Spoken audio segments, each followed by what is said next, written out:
আজকে বৃহস্পতিবার, এখন বাজছে প্রায় 3:30। সবজি লাগানোর জায়গাগুলো পরিষ্কার করতে হবে। তবে এটা দেখানোর ছিল, আসলে এগুলো আমাকে পাঠিয়েছে দাদু। মানে মা গতদিন গেছিলো, মানে বুধবারে গেছিলো মামা বাড়িতে। তবে আমি যেহেতু যাইনি, সেই জন্য দাদু আমার জন্য এই আপেলগুলো কিনে পাঠিয়েছে। আমি খুব একটা পছন্দ করি না আপেলটা, তবে দাদু পাঠিয়েছে, খেতে তো হবে একটা, অন্তত পক্ষে একটা আপেল খেয়ে তারপরে যাব কাজগুলো করতে। চলুন যাই, হয়ে গেছে প্রায়। এই যে এখানে প্রথমে এই গাছটা থেকে শুরু করলাম। আগের দিন দেখিয়েছিলাম যে অনেকগুলো পদ্ম গাছের পাতা আমি ছাঁটাই করে দিয়েছিলাম। এখন তো শীত পড়তে শুরু করে দিয়েছে, গাছটাও মরে যাবে, তো ভাবলাম এটাও করে ফেলি। তো এই যে এই গাছটা, এটা বাদ পড়ে গেছিলো, এটা একটু অন্যদিকে রাখা রয়েছে, সেই জন্য এটা বাদ পড়ে গেছিলো। আর তার মধ্যে আগের দিন সন্ধে হয়ে যাচ্ছিল, তাই করা হয়নি। তাই আমি ভাবলাম এখন এটা থেকে শুরু করা যাক। এই গাছটা হয়ে গেলে তারপর যে সাইডে সবজিটা লাগাবো ভেবেছি, সেই সাইডের গাছগুলো করব। ওই সাইডের গাছগুলো হয়ে গেছে, এখন এই পাশটা করব। দেখুন কত জঙ্গল হয়েছে, এত পরিমাণে নিচে ছোট ছোট ঘাস হয়েছে, এ পরিষ্কার করতে আমার মনে হচ্ছে না আমি একদিনে পারবো। আর এই যে এতগুলো লঙ্কা গাছগুলোয় প্রচণ্ড পরিমাণে মিলিবাগ লেগে গেছে। আর মিলিবাগ লেগে প্রত্যেকটা গাছে পিঁপড়ে, মিলিবাগের জন্য পাতাগুলো কুঁকড়ে যাওয়া সব হয়ে গেছে। ফল তো আছে, তবে প্রচুর পরিমাণে মিলিবাগের আক্রমণ হয়েছে দেখছি। গাছগুলোকে টুকটাক কেটেও দিতে হবে দেখছি, যা কিছু গাছ তুলেও দিলাম। আর এই যে এইখানে যে গাছটা এখন আমি ধরে রয়েছি, এই গাছটার মধ্যেও অনেকগুলো মিলিবাগ আর অনেকগুলো পোকা, তাই ভাবছি একেবারে গোড়া থেকেই কেটে দেবো। কী আর করবো বলুন, এবার একটু দেখতে হবে, ভালো করে স্প্রে করতে হবে। বর্ষার সময়টা সত্যি কথা বলতে আমি একদমই খেয়াল করতে পারিনি, আর খুব একটা ইচ্ছাও করতো না। এত সাথে এই বছর তো প্রচুর পরিমাণে বৃষ্টি হলো।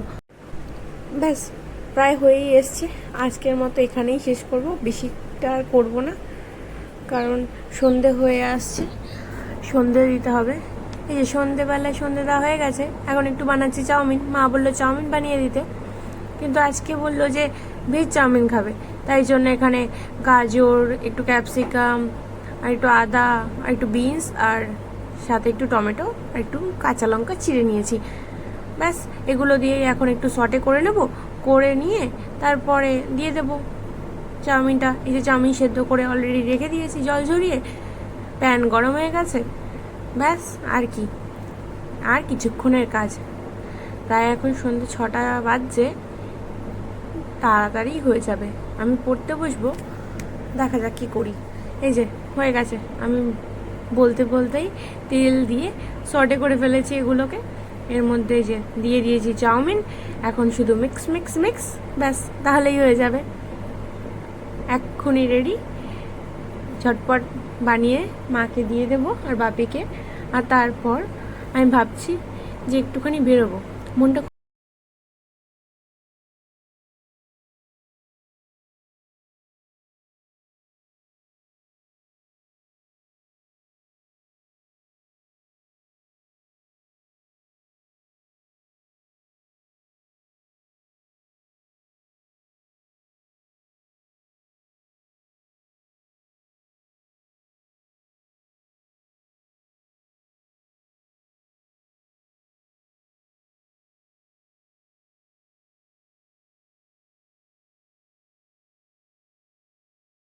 বেরোনোর সময় তো বলেছিলামই যে একটু মোমো খেতে যাবো।